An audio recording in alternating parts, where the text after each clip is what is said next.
사랑하는 성도 여러분, 어제 하루도 주의 은혜 가운데 평안하셨습니까?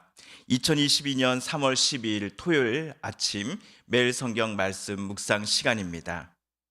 다 같이 사도신경으로 신앙 고백하며 오늘 말씀 묵상 시간 함께 시작하겠습니다. 나는 전능하신 아버지 하나님 천지의 창조주를 믿습니다. 나는 그의 유일하신 아들 우리 주 예수 그리스도를 믿습니다. 그는 성령으로 잉태되어 동정녀 마리아에게서 나시고 본디오 빌라도에게 고난을 받아 십자가에 못 박혀 죽으시고 장사된 지 사흘 만에 죽은 자 가운데서 다시 살아나셨으며 하늘에 오르시어 전능하신 아버지 하나님 우편에 앉아 계시다가 거기로부터 살아있는 자와 죽은 자를 심판하러 오십니다. 나는 성령을 믿으며 거룩한 공교회와 성도의 교제와 죄를 용서받는 것과 몸의 부활과 영생을 믿습니다. 아멘. 사순절 제 10번째 날 우리가 함께 읽을 기록된 하나님 말씀 누가복음 14장 7에서 24절까지의 말씀입니다. 누가복음 14장 7에서 24절까지의 말씀입니다. 청함을 받은 사람들이 높은 자리 택함을 보시고 그들에게 비유로 말씀하여 이르시되 내가 누구에게나 혼인잔치에 청함을 받았을 때에 높은 자리에 앉지 말라. 그렇지 않으면 너보다 더 높은 사람이 청함을 받은 경우에 너와 그를 청한 자가 와서 너더러 주라 하리니 그때 내가 부끄러워 끝자리로 가게 되리라. 청함을 받았을 때 차라리 가서 끝자리에 앉으라. 그러면 너를 청한 자가 와서 너더러 벗이어 올라 앉으라 하리니 그때에 함께 앉은 모든 사람 앞에서 영광이 있으리라. 무릇 자기를 높이는 자는 낮아지고 자기를 낮추는 자는 높아지리라. 또 자기를 청한 자에게 이르시되 내가 점심이나 저녁이나 베풀거든 벗이나 형제나 친척이나 부한 이웃을 청하지 말라. 두렵건대 그 사람들이 너를 도로 청하여 내게 갚음이 될까 하노라. 잔치를 베풀거든 차라리 가난한 자들과 몸 불편한 자들과 저는 자들과 맹인들을 청하라. 그리하면 그들이 갚을 것이 없으므로 내게 복이 되리니 이는 의인들의 부활 시에 내가 갚음을 받겠습니다 하시더라.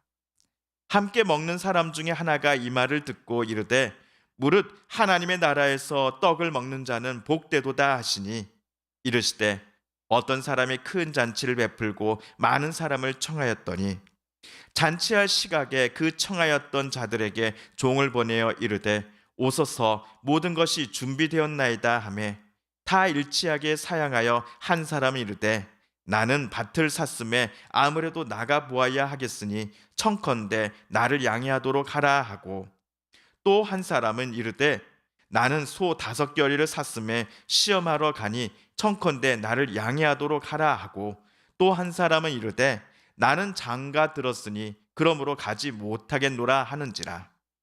종이 돌아와 주인에게 그대로 고하니 이에 집주인이 노하여 그 종에게 이르되 빨리 시내의 거리와 골목으로 나가서 가난한 자들과 몸 불편한 자들과 맹인들과 저는 자들을 데려오라 하니라. 종이 이르되 주인이여 명하신 대로 하였을 때 아직도 자리가 있나이다. 주인이 종에게 이르되 길과 산 울타리로 가서 사람을 강권하여 데려다가 내 집을 채우라. 내가 너희에게 말하노니 전에 청하였던 그 사람들은 하나도 내 잔치를 맛보지 못하리라 하였다 하시니라. 아멘.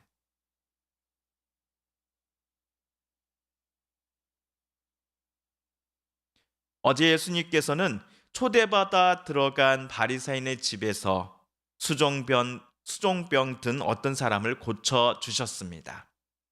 주님께서 고침의 기적을 행하신 날이 안식일이었기에 그 집 주인 바리새인은 물론이요 함께 초대받은 사람들도 예수님을 경멸하는 눈빛으로 쳐다보았습니다. 예수님도 그들이 왜 그런 표정으로 자신을 쳐다보는지를 잘 알고 계셨습니다. 하지만 예수님께서 오히려 되물으셨습니다. 안식일에 자기 아들이나 소가 우물에 빠졌다면 안식일이라 할지라도 바로 끌어내야 하는 것이 옳은 일 아닙니까? 어느 부모된 이 중에 오늘은 안식일이다, 안식일이 끝나는 대로 우물에 빠진 내 아들을 꺼내도록 하자라고 말할 아버지가 누가 있겠습니까?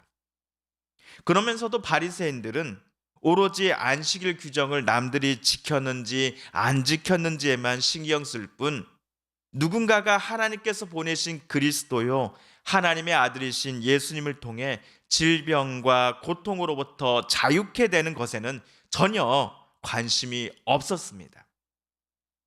예수님 당시 종교 지도자들은 안식일에 본인만의 이익을 위해 일하는 것을 멈추고 대신 다른 사람의 휴식과 충전을 도모하라는 안식일을 규정하신 그 하나님의 본뜻을 무시해 버렸습니다.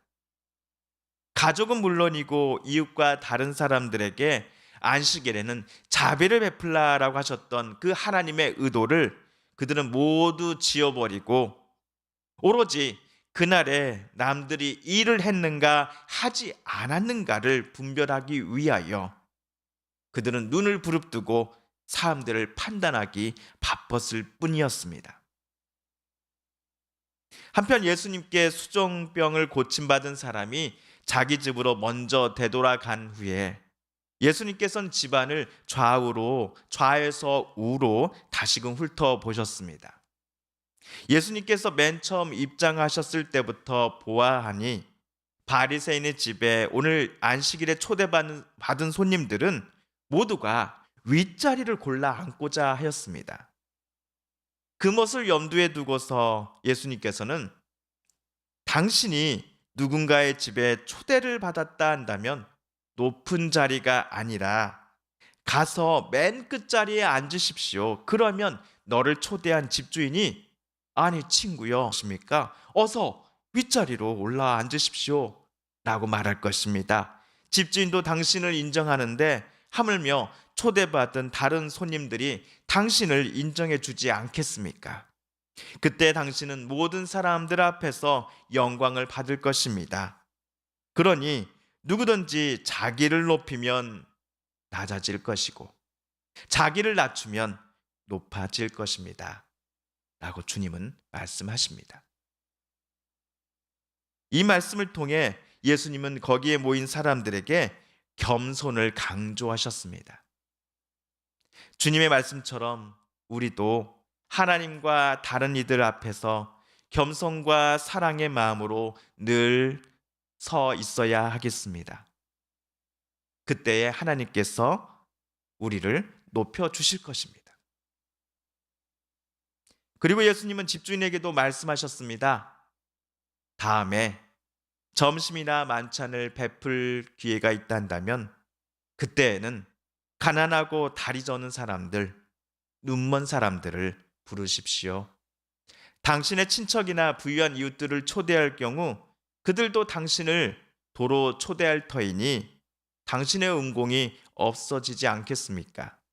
하지만 가난한 자를 당신의 만찬에 초대할 경우 그들은 당신을 초대할 수 없기 때문에 당신의 은공이 여전히 남아있을 겁니다. 그렇다면 당신이 손해라고요? 절대로 아닙니다.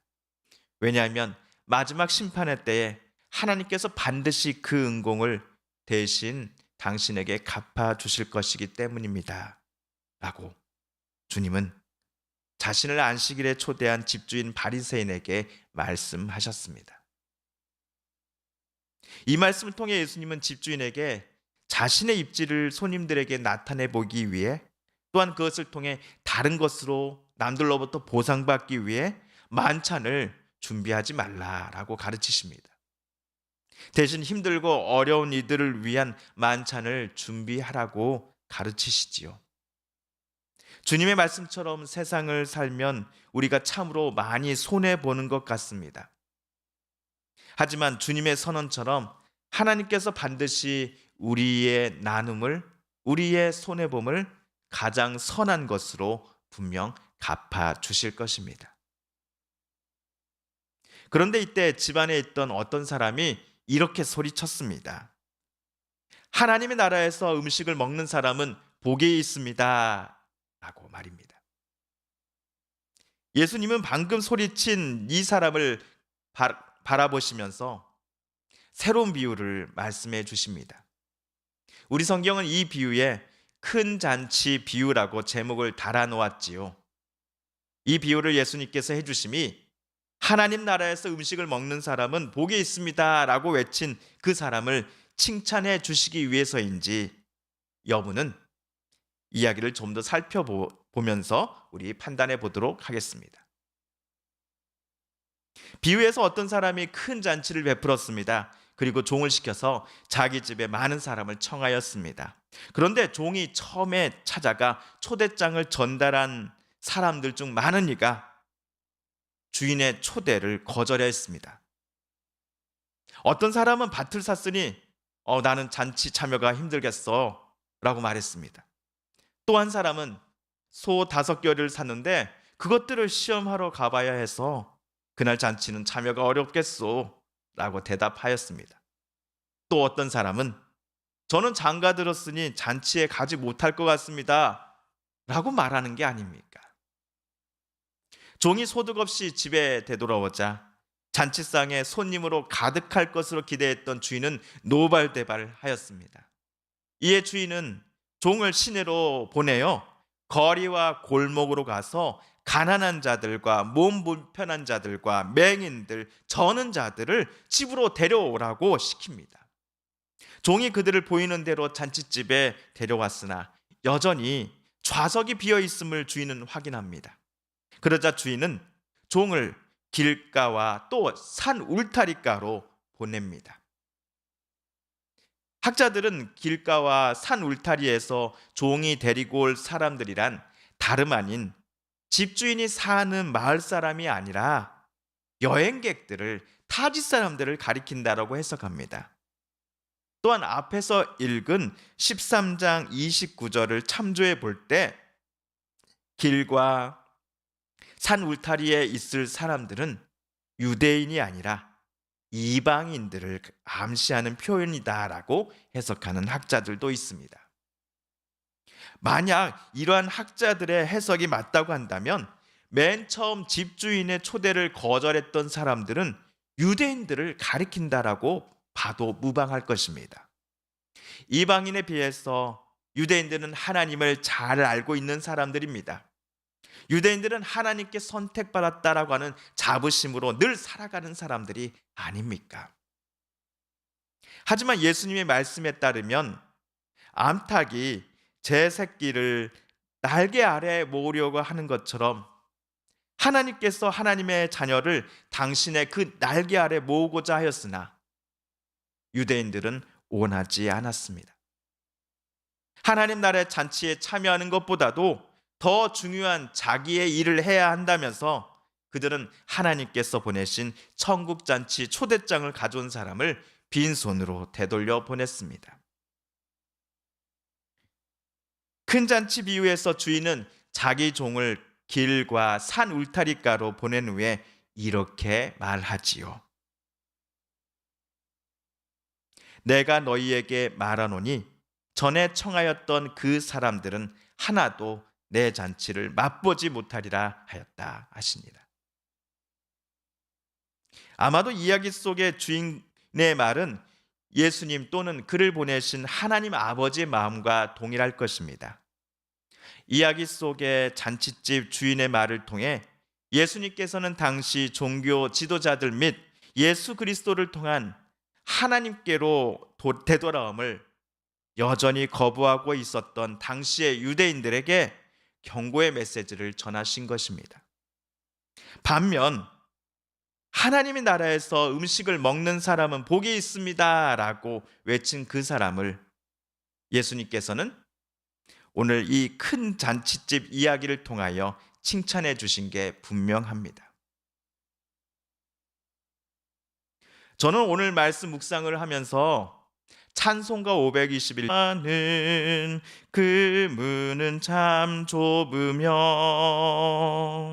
생명으로 인도하는 그 길은 참 험하니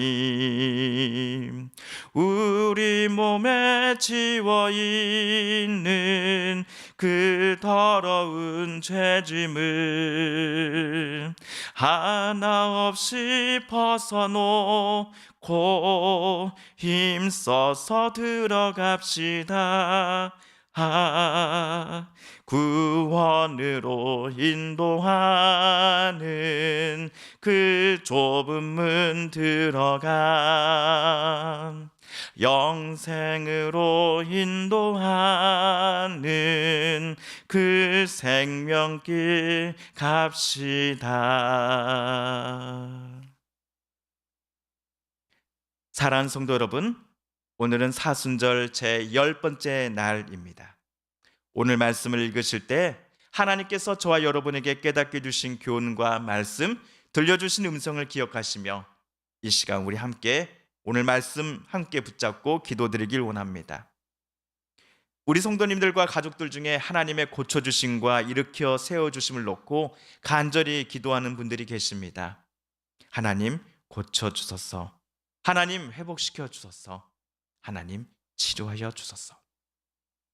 우크라이나의 전쟁이 어서속히 끝나게 하여 주소서. 평화를 회복시켜 주소서. 코로나19로 고통받고 힘들었던 이들이 어서속히 회복되게 하여 주시고 미래에 대한 소망을 다시 품게 하여 주소서. 산불로 큰 피해를 당하신 이재민 분들을 위로하여 주시고 어서속히 이분들이 삶의 터전으로 복귀할 수 있도록 도와주소서. 마지막으로 우리가 가지고 나온 간절한 기도 제목 하나님께 아뢰며 하나님의 은혜 보좌 앞으로 더 가까이 나아가겠습니다. 함께 기도합니다.